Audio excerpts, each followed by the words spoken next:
صلی اللہ علی محمد صلی اللہ علیہ وسلم. اللهم صل على محمد النبي الأمي وعلى آله وسلم تسليما.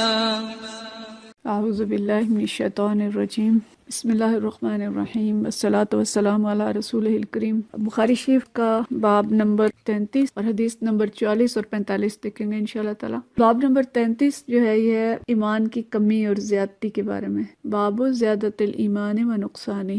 اور اس میں اللہ تعالیٰ کا قول نقل کرتے ہیں امام بخاری رحمۃ اللہ علیہ. 2-3 آیات یہاں پہ وہ نقل کرتے ہیں ایمان کی زیادت کے بارے میں. سورہ کہف کی ایک پہلی آیت ہے وَزِدْنَاهُمْ هُدًى. اصحاب کہف کے بارے میں ہے کہ جب انہوں نے استقامت اختیار کی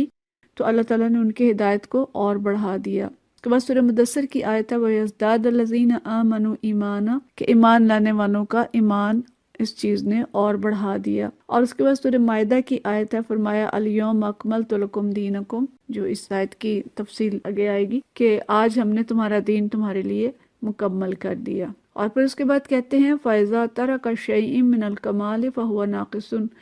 کہ جب کمال میں کچھ کمی باقی رہ جائے کسی چیز میں تو وہ ناقص ہو جاتی ہے، اس کو کمی کہتے ہیں. یعنی دین مکمل ہے اور اس میں کوئی کمی نہیں ہے. اور ان آیات کے بعد حدیث جو نقل کرتے ہیں اس کی ہم تھوڑی سی تفصیل آگے دیکھیں گے انشاءاللہ. حدیث جو نقل کرتے ہیں پہلی یہ حضرت انس رضی اللہ تعالیٰ عنہ سے روایت ہے. کہتے ہیں قال نبی کریم صلی اللہ علیہ وسلم یخرج من النار من قال لا الہ الا اللہ، کہ اس شخص کو آگ سے نکال لیا جائے گا جس نے کہا لا الہ الا اللہ وفی قلبہ وزن شعیرۃ من خیر، اور اس کے قلب میں اس کے دل میں جو کے دانے کے برابر ایمان ہوگا. یعنی اگر جو کے دانے کے برابر بھی ایمان ہے، خیر ہے، اور وہ کلمہ گو ہے تو اس کو دوزخ سے نکال لیا جائے گا. پھر فرمایا وَيَخْرُجُ مِنَ النَّارِ مَنْ قَالَ، اور وہ بھی آگ سے نکال لیا جائے گا جس نے کہا لا الہ الا اللہ وفی قلبہ وزن برۃ من الخیر، کہ جس نے لا الہ الا اللہ کہہ دیا اور اس کے قلب میں گیہوں کے دانے کے برابر یعنی گندم کے دانے کے برابر خیر ہوگا. اور پھر فرمایا وَيَخْرُجُ مِنَ النَّارِ مَنْ قَالَ لَا إِلَهَ إِلَّا اللَّهُ وَفِي قَلْبِهِ وَزْنُ ذَرَّةٍ مِّنَ الْخَيْرِ، کہ جس کے دل میں ذرہ برابر ایمان ہوگا اس کو بھی نکال لیا جائے گا. اور اسی حدیث کو ایک دوسرے طریقہ روایت سے جو بیان کیا گیا ہے اس میں خیر کی جگہ ایمان کا لفظ ہے. یہ بھی حضرت انس رضی اللہ تعالیٰ عنہ سے روایت ہے. یعنی 2 طریقوں سے یہ حدیث جو ہے یہ بیان کی گئی ہے، اور ایک میں لفظ خیر اور ایک میں لفظ ایمان استعمال کیا گیا ہے. تو اس حدیث میں جو بات ہمیں بتائی گئی کہ جس کے دل میں گندم کے دانے کے برابر ایمان ہے یا جو کے دانے کے برابر ہے یا ذرہ برابر ایمان ہے اس کو دوزخ سے نکال لیا جائے گا. اور اس سے پہلے جو باب ہے جس کو عنوان انہوں نے باندھا کہ ایمان میں زیادتی اور کمی کے بارے میں، اور 3 احادیث اس کے ضمن میں انہوں نے یہاں پہ پیش کی ہیں. تو ایمان کا بڑھنا اور گھٹنا ثابت کیا ہے آیات سے، اور اس کا تجربہ ہم سب کو بھی ہوتا ہے کہ ایمان یکساں نہیں رہتا. ایمان موقع کے لحاظ سے، سچویشن کے لحاظ سے بڑھتا اور گھٹتا رہتا ہے. اور قرآن پاک میں بھی بہت سی جگہوں پہ اللہ تعالیٰ نے مومنین کے ایمان بڑھنے کا ذکر کیا ہے، جس میں سورہ انفال کی ایک آیت ہے جس میں اللہ تعالیٰ فرماتے ہیں انما المؤمنون الذین اذا ذکر اللہ وجلت قلوبہم، کہ مومنین وہ ہیں کہ جب ان کے سامنے اللہ کا ذکر کیا جاتا ہے تو ان کے دل ڈر جاتے ہیں. وَإِذَا تُلِيَتْ عَلَيْهِمْ آيَاتُهُ زَادَتْهُمْ ایمانا، کہ جب ان کے سامنے اللہ کی آیات پڑھی جاتی ہیں تو ان کا ایمان بڑھ جاتا ہے. یہ سورہ انفال کی آیت نمبر 3 ہے. یعنی اللہ تعالیٰ کی آیات کی تلاوت، قرآن پاک کی تلاوت، قرآن پاک کو پڑھنا اور سمجھنا، اس سے ایمان میں اضافہ ہوتا ہے. اسی طرح سے اگر انسان پہ کوئی آزمائش آتی ہے اور اس میں وہ ثابت قدم رہتا ہے تو اس میں بھی ایمان بڑھتا ہے. یہ سورہ احزاب کی آیت نمبر 22 ہے جس میں اللہ تعالیٰ نے ذکر کیا کہ مومنوں نے جب کفار کے لشکروں کو، پورے جو قبائل عرب تھے وہ چڑھ آئے تھے غزوہ خندق میں، اس وقت کا یہ ذکر ہے کہ جب کفار کے لشکروں کو دیکھا تو وہ بے ساختہ کہہ اٹھے کہ یہ وہی چیز ہے جس کا اللہ اور رسول صلی اللہ علیہ وسلم نے ہم سے وعدہ کیا تھا، اور اللہ اور رسول صلی اللہ علیہ وسلم کی بات سچی تھی، اور اس بات نے ان کے ایمان اور ان کی سپردگی میں اضافہ کر دیا. یعنی اس آزمائش کے موقع پہ جب ہر طرف سے کفار ان کے اوپر چڑھ آئے تھے تو انہوں نے قلب سے تصدیق کی کہ اللہ اور رسول نے جو وعدہ کیا تھا کہ تم غالب آؤ گے اور تم پہ یہ آزمائشیں آئیں گی، وہ وعدے سچے تھے، اور اس وجہ سے ان کا ایمان بڑھ گیا۔ اسی طرح سے اور بھی کئی آیات ہیں، وقت کی کمی کی بنا پہ ہمارے پاس گنجائش نہیں کہ ہم ان کا حوالہ دے سکیں، لیکن ہم سب اس چیز کو سمجھتے ہیں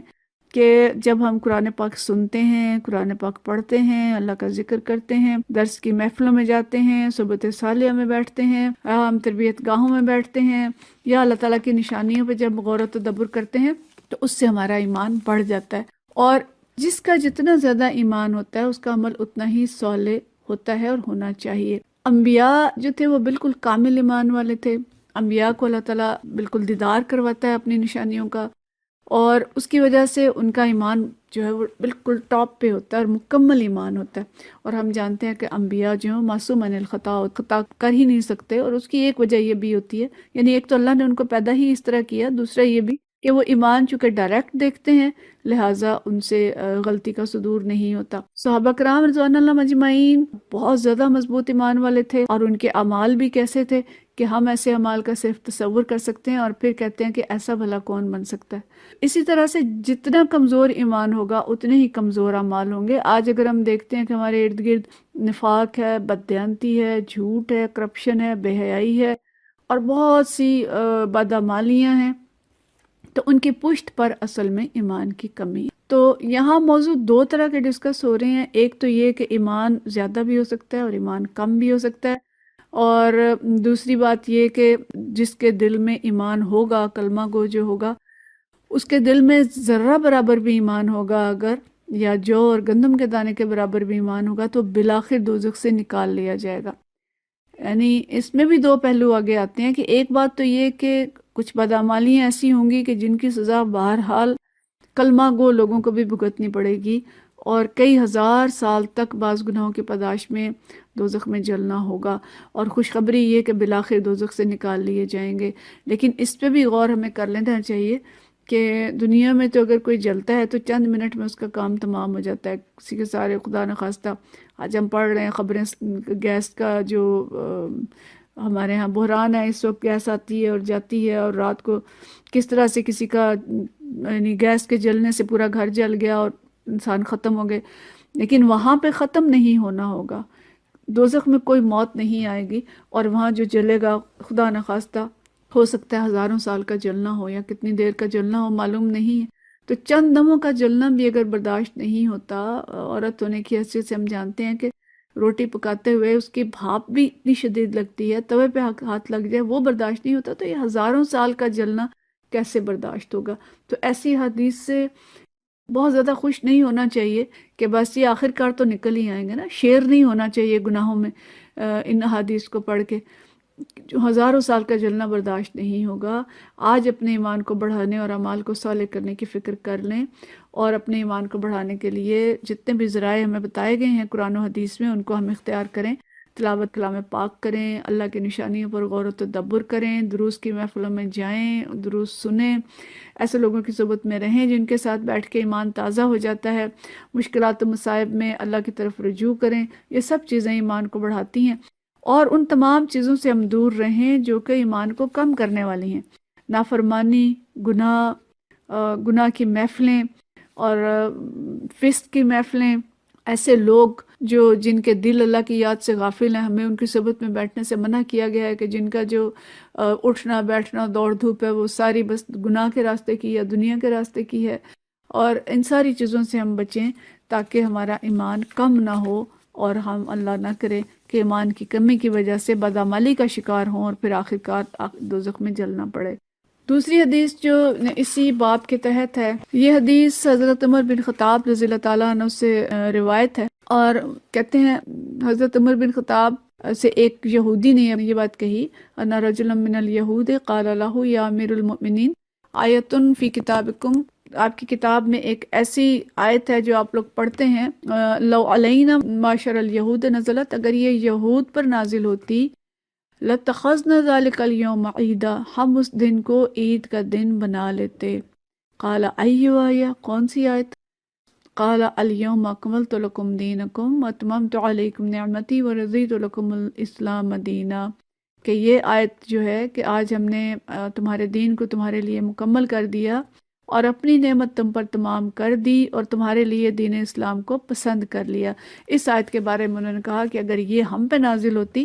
تو ہم اس دن کو یوم عید بنا لیتے۔ اس بات کو حضرت عمر رضی اللہ تعالیٰ عنہ نے جواب دیا، قال عمر قد عرفنا ذلک اليوم، کہ ہم اس دن کو جانتے ہیں، ومکان الذی نزلت فیہ، اور اس مقام کو بھی جانتے ہیں جب یہ نبی کریم صلی اللہ علیہ وسلم پر نازل ہوئی تھی، نزلت فیہ علی النبی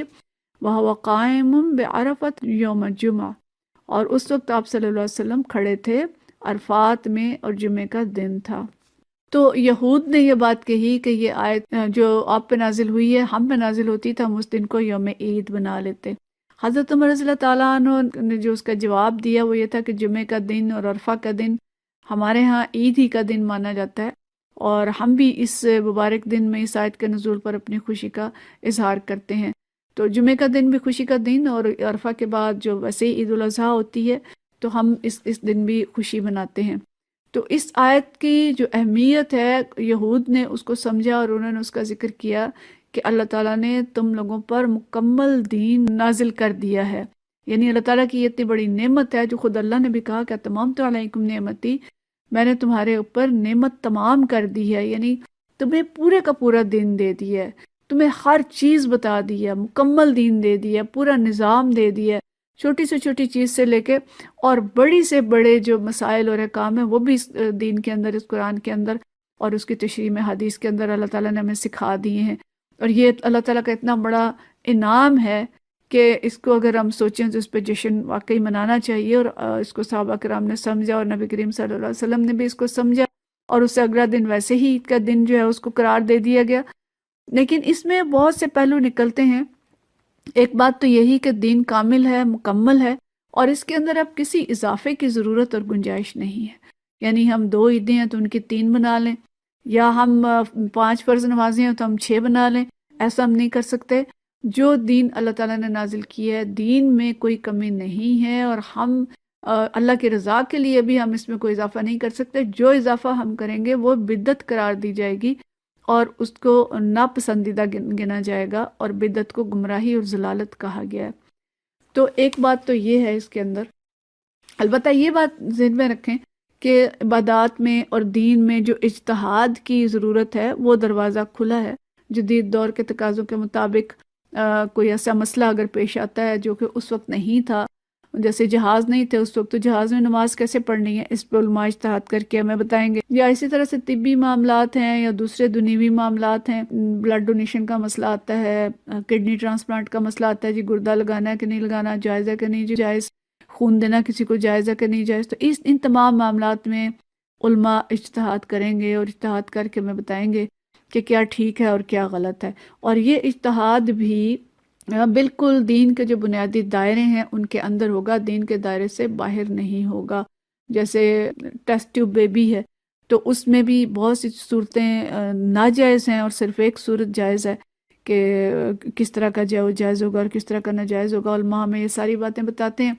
اسی طرح سے جو عبادات میں مزید اجتہاد ہے کہ ان ممالک میں جہاں اوقات نماز کا مسئلہ ہے، مثلا پولز پہ جو ملک ہیں اس میں سورج سردیوں میں برائے نام نظر آتا ہے اور گرمیوں میں جو 22-23 گھنٹے جو ہیں وہ سورج چمکتا رہتا ہے، تو ان کی نمازوں کے اوقات کیا ہوں گے، ان کے روزوں کے اوقات کیا ہوں گے، یہ ساری چیزیں اجتہاد کر کے بتائی جائیں گی۔ لیکن کسی بھی چیز کا خود سے اضافہ نہیں کر سکتے اور خود سے ہم اس میں کوئی کمی نہیں کر سکتے۔ اور دوسری ہمارے لیے اس میں خوشخبری ہے کہ دین کے کامل ہونے پہ ہم خوش ہوں اور دین کی کاملیت کو ہم سمجھیں۔ دیکھیں جو کچھ دین اسلام کے اندر ہے وہ دین یہود کے اندر نہیں تھا، عیسائیوں کے دین کے اندر اتنا مکمل دین نہیں تھا، کوئی بھی آسمانی دین اتنا مکمل نہیں تھا کہ ان کے نبی نے